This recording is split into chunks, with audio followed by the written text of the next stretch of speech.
As we begin our alphabet illustration project, you could see a few things going on here. The alphabet is centralized. The lines kind of line up nicely. There's a bit of a border going around it. It really looks nice as an illustration. But how do we get there? Well, we have to do some planning on the paper in order to make that work. And our paper is 18 by 24 inches. Over here you can see that the center of the alphabet is D, E, L, R, S, and X. So actually we build the center letters first and then do our alphabet after that so that everything looks balanced. We have a line down the center so we know where the center is, and we're skipping 2 lines. 2 lines have a letter, skipping 1 line, 2 lines have a letter, skipping 1 line, 2 lines have a letter, skipping 1 line, and then 2 lines have a letter, and then whatever left is the border. So we're going to create our lines. We're going to find the center of the page. We're going to begin with the middle letters, and we're going to avoid the margins so that we don't have letters going off of the edge. In order to do this, you can use a ruler and put it on the edge of the paper and just trace the edge of the ruler as you keep going up. But we're going to use a T-square to do it more professionally today. So the first thing you're going to need to have is a table that has straight edges. So I'm going to line my paper up to the right edge and the bottom edge of the table. And I'm going to use a little bit of blue tape on the other 2 sides so that the paper doesn't move. Then I can go ahead and use my T-square ruler and mark off every inch.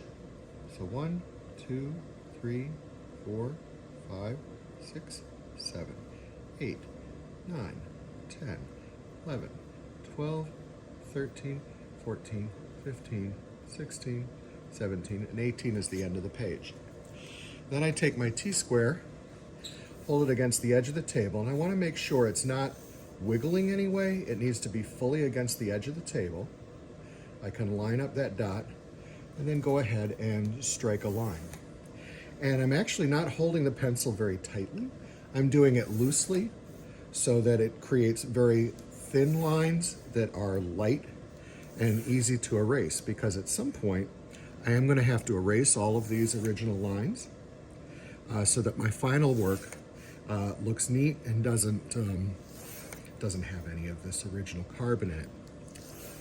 You can see that by using the T-square, you get nice parallel lines, and you can do this fairly quickly.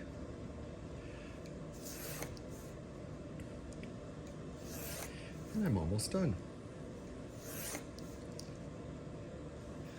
The next thing we need to do is figure out the center of the page.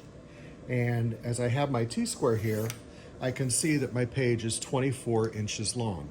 So half of 24 is 12. So I can go ahead and make a dot at 12. I turn the ruler the other way, make sure it's against the table and not leaning. And I can make a line at 12. The last thing I could do is just put my T-square on the right edge of my, left edge of my paper, and then on the right edge of my paper, and I give myself some margins. I'm going to try not to go into those areas, or if I do, just barely go into those areas. The last thing I need to do is ghost write my letters. So it's D-E.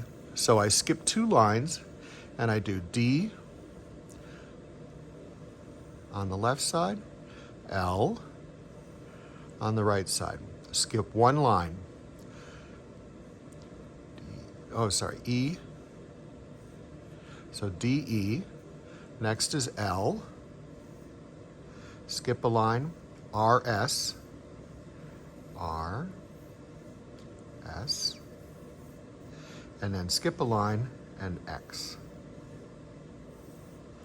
So those are going to be the first letters that I do, and as I build my alphabet, I go 1 letter out each time until my alphabet is complete. Make sure you put your name on the bottom right-hand corner. That way we know who gets credit for the artwork. If you have any questions, this is a time to ask.